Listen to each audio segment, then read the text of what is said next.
Good morning, ladies and gentlemen. My name is Judah Last, and today I will be talking about, do college athlete students get an exception? Now, in order to start this speech, I'd like to say a fun fact.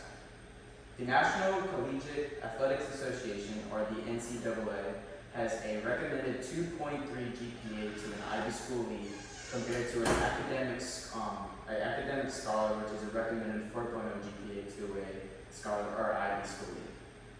Now, this is important because it shows how unfair academic college students have compared to athletes just because they decided not to take the sport. Now, this speech is also important to me because I'm familiar with this person that was a college athlete who had a minimum GPA that had a full-ride scholarship just because he played a sport. Now, the previews of my point of this speech. First, I will be talking about how is it unfair to the academic college students.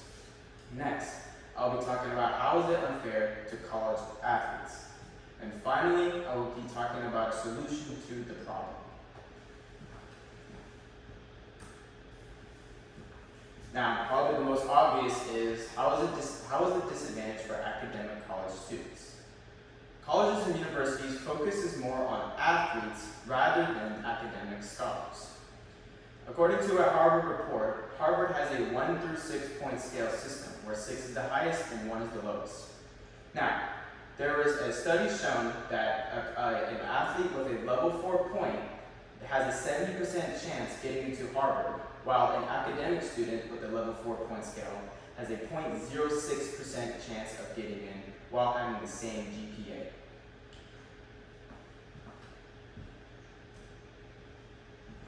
I chose this illustration because it's a cartoon that shows how college athletes have an advantage. As you can see, in basketball, a baseball, and a football are cheating the line compared to a pencil, ruler, and marker, which are all academic scholars that represents this.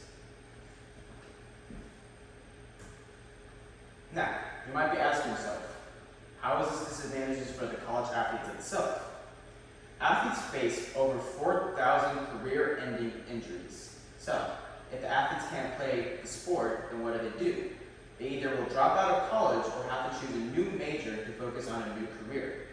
Also, when college athletes can't have the ability to make it to the next jump, which are the pros, college athletes will have to go back to college to get a major into another career that they can focus on.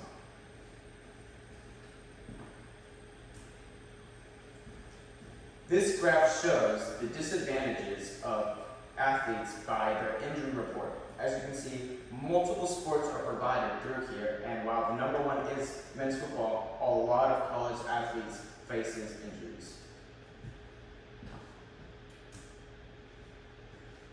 Now, I've mentioned the problems for both the college athletes and the normal academic students, but today I will be also providing a solution. My solution is that athletic scholarships have to be controlled. They shouldn't be removed because the athlete college students work hard to get where they are, so they deserve some type of advantage point. Now, my simple solution is to simply not make it a full ride where college athletes have a better advantage to get to the university. Rather, it could provide lower student loans or possible solutions like that.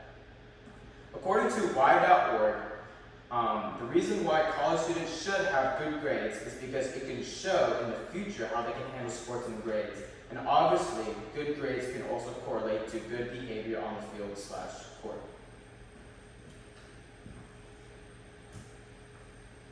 The reason I took this picture is because it symbolizes the point of graduation. As we don't know who these people are, but it could be college athletes, it could be academic students, but at the end of the day, they are both college students.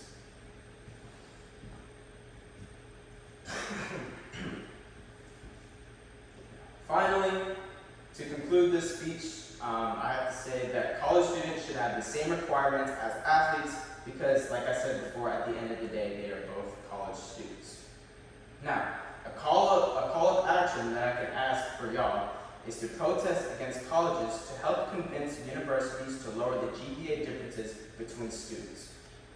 Also, to the NCAA and universities, for not looking for the best quality of the academic student, but rather diversifying them on whether or not they can play a sport. Thank you, ladies and gentlemen, and I hope today that I've helped teach you something about how unfair it is between academic scholars and college athletes, and also to prove how important and vital this is. Thank you.